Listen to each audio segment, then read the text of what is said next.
All right, folks, here we are in week 4 of Berklee's Intro to Music Production course.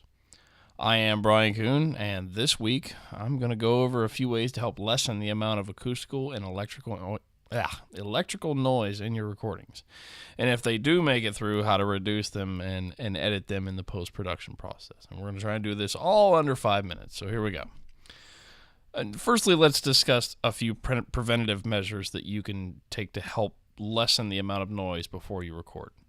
Now remember that mics are inherently very sensitive devices and will pick up almost any sound that you can hear and even some that you can't. So the most important thing you can always want to do when you begin to try and identify the noises is to just stop and listen to your space. When you stop and listen, you'll start noticing things like fans on a computer, or fans in the background, or fans in another room, or noise coming from another room, or HVAC units, and etc. Eliminating those noises while recording can help improve the quality of your recording. So things like Auralex acoustic treatment panels can help prevent unwanted reflections in the room that the mic will also pick up. In terms of electrical, because everything is plugged into a wall, will inherently generate some electrical noise. The alternating current will take that noise right back to your equipment. So things you can do are turn off your appliances, use less of them, use higher quality gear, and you can invest in a power conditioner. Furman is a company that makes those, and those are designed to clean the current coming in. Now let's say that you do all that and the noise is still in your recordings. So what we're going to do here in Audition is we're going to show you some of the ways to try and eliminate that in the post-production process. And here we have 2 files. We have voice 1 that's a background noise. There's a slight hum in this recording, and the second recording has some electrical pops in it. All right, so with the first one, we're going to use this. Now, I urge you that if you want to hear this and hear what I'm listening to, you should have a set of studio monitors or a set of headphones. That way you can actually hear what I'm hearing.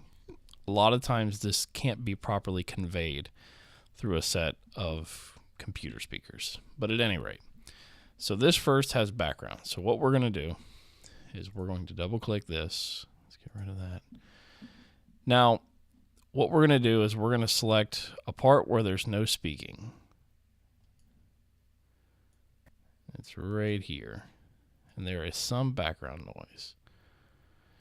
Now under Effects, we'll go to Noise. We're going to capture the noise print.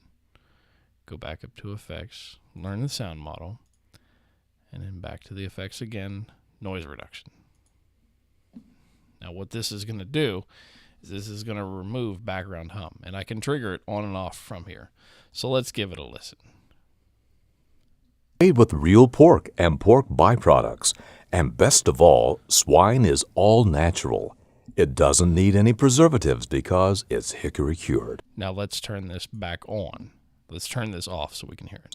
It's made with real pork and pork byproducts, and best of all, swine is all natural.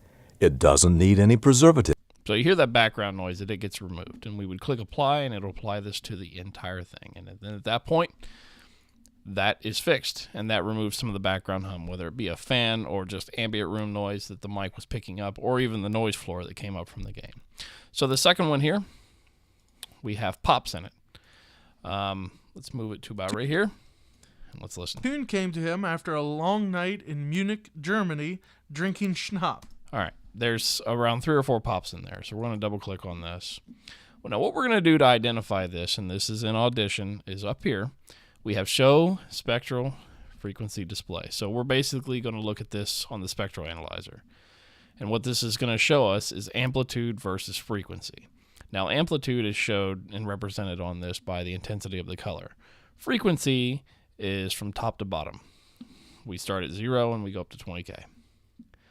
Now, on this, it's fairly easy to identify pops because we're looking right here, and if we zoom in, right there, that line that goes straight up and down, that's the same intensity through all the frequency, that is white noise and pops. So if we press space, Munich, Germany, drinking Schnapp. we can hear the pops going through there. So what we're going to do to edit this is we have a spot healing brush, and anybody that's familiar with Photoshop knows how to do this. We're going to zoom in. What spot healing is going to do is it's going to attempt to take what we're removing and then blend it into what's around it. So we're going to take that, and it's going to attempt to blend it in. So that should be removed. So let's move to the next one. Let's go to this big intense one right here. We hear it popping right there. So let's go ahead. Let's draw it straight down the frequency. Get a little bit up there. Whoop, go away. There we go. And that pop goes away. And the same thing can be done for all this. Right here. And then back here. That one could be taken out. We zoom out. There's one left there. Let's get rid of that. Drinking schnapps. And now those pops are gone. And that's how you do it.